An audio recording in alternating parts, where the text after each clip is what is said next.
What is up everyone, it's Moolah Please today with my video on the Lazy Lagoon. So let's get started. To begin with, for dropping here, since everywhere around your glider is going to be pulled early because of the elevation of like the mountains and such, you pretty much always want to hit a geyser so that you can lower down. This works from all angles and you'll see pretty much any competent player do this.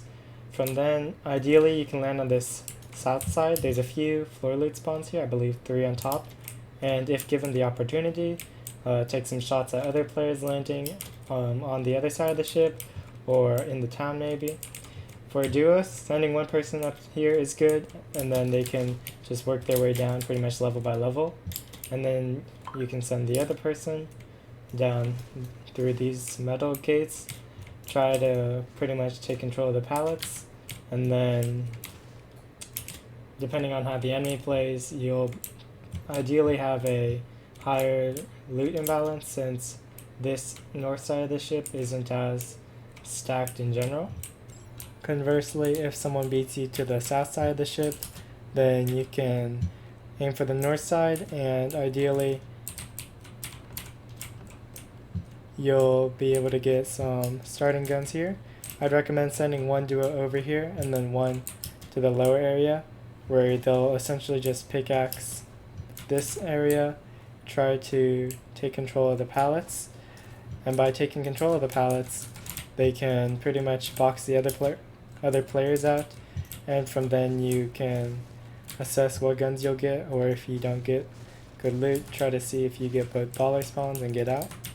Quick tip for this chest right here specifically, by breaking this you get 3 builds, just enough to do this and take this chest.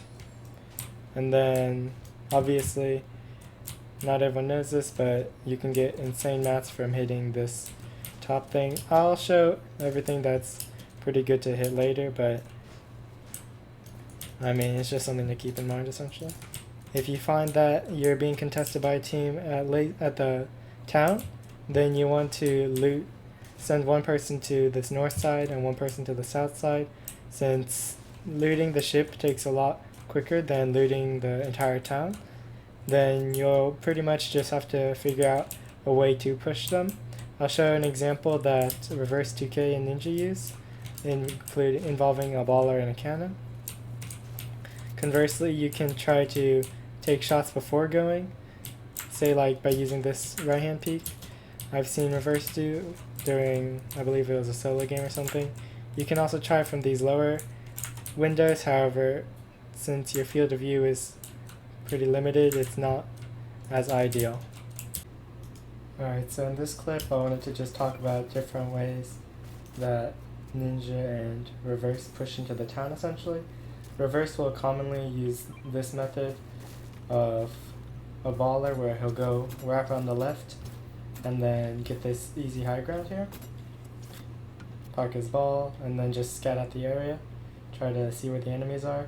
You'll notice he's only got 8 builds because this is pretty much how quickly he got to this point, since he has pretty much a full loadout. These buildings all take a lot longer to loot than the amount of loot that they were able to get at the boat in the same amount of time, so that's probably the reasoning for wanting to push so quickly.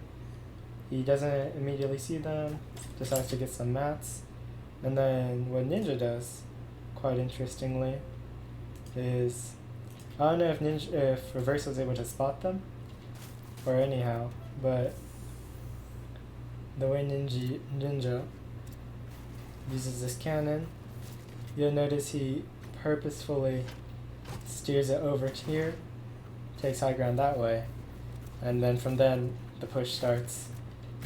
And they're already cornered, or the enemy team is already pretty much backed into this house. So yeah. As for the pros, there's pretty much insanely efficient material gain for every kind. For wood you can start by hitting the mast over here, as well as this little snippet, which gives about 300 wood. There's also the anchor that I previously farmed over there, which every anchor gives 50 wood in 2 hits only. There's also these pallets, of course, which we should all know is pretty decent. These cannonballs are about 20 metal for 3 swings. Not the worst, but not the best. There's also metal in the form of chandeliers found throughout, which gives about 20 per swing. There's these anchors that I mentioned before, similar to the bigger one over there.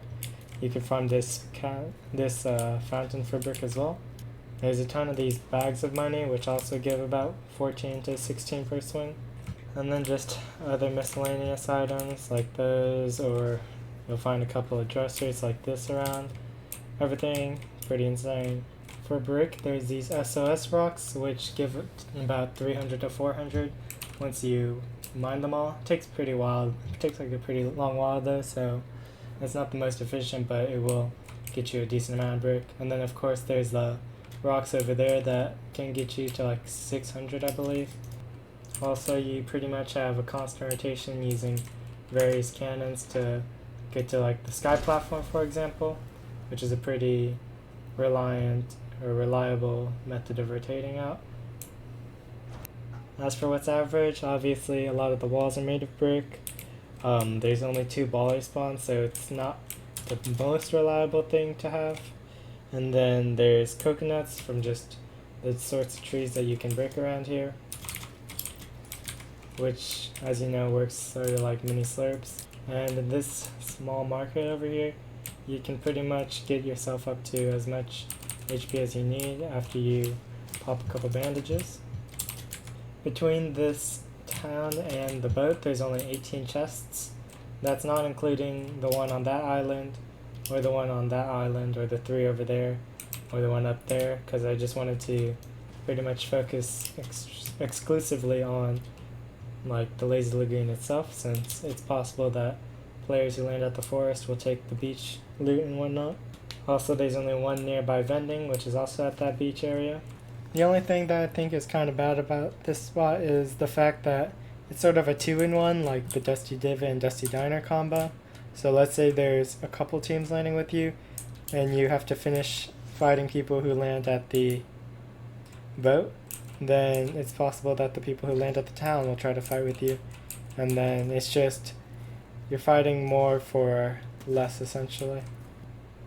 Also, the fact that you'll frequently get third-partied by teams who land in the jungle, or other teams who come by via vents, like people who land at Tomato, for example, can easily make the rotation.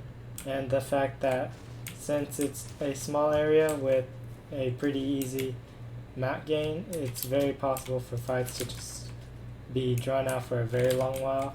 The way you have to counter this is by using utility like dynamites or stinks and whatnot. Dynamites work extremely well for fleshing out players. I'll show an example of Creo using dynamites in a second. Alright, so I just pulled this example from a game Creo played where he takes a 1v1 in a really smart manner against a player who also lands at the boat. So he starts off with hitting one of the geysers, which you pretty much always have to do. He has the better job than his opponent, so he picks up the guns. He picks up the tack first in case someone lands behind him. He doesn't opt for the combat SMG, rather keeps the gray pistol. So from here, you already notice he pretty much has a full loadout. So he starts by crouching, since pretty much any footsteps you make on this side will be heard by the player who lands on this side. He's just minimizing as much information as he can. So he notices that this top floor isn't looted by the enemy, so of course this middle floor isn't, so he's just checking thoroughly. And so if we watch the enemy real quick,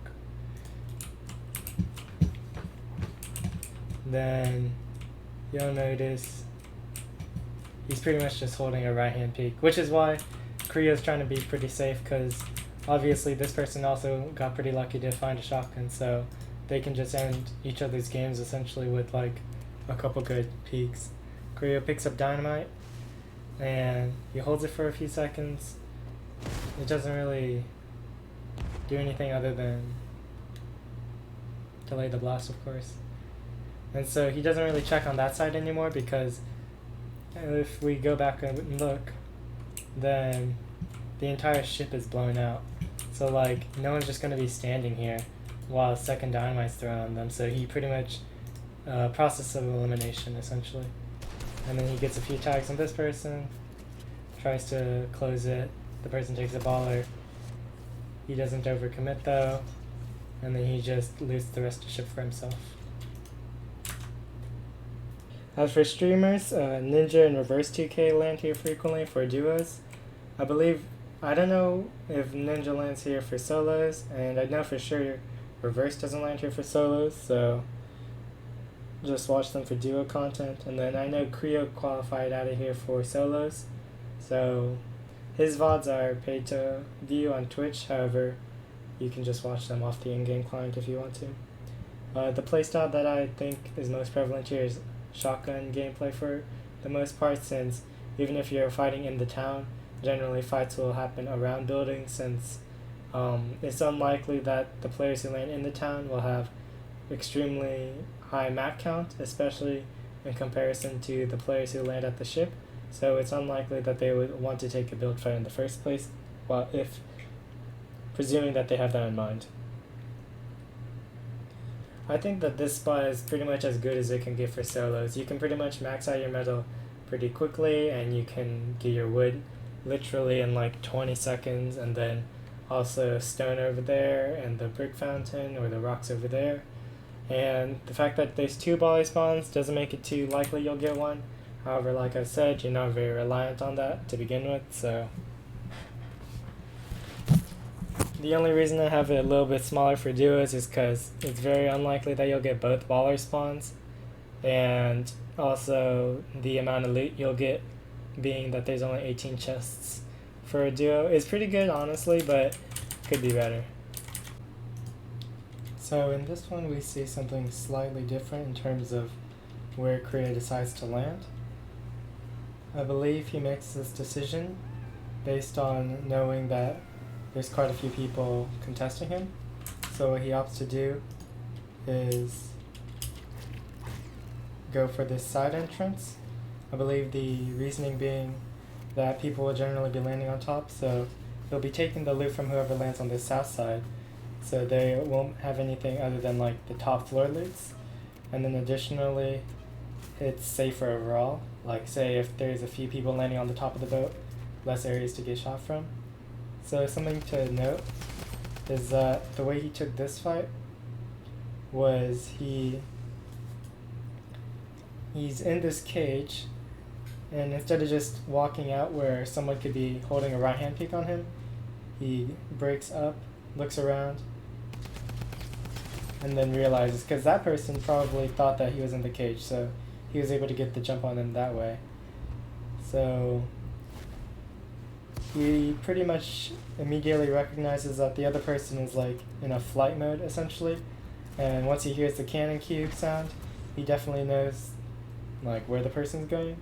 So he takes a second, tries to get a free shot, and then he goes for a second cannon since the first one that was used got knocked back, and then just easily cleans up the kill. And that's pretty much it. If you enjoyed this video, then leave a like and subscribe. Thanks.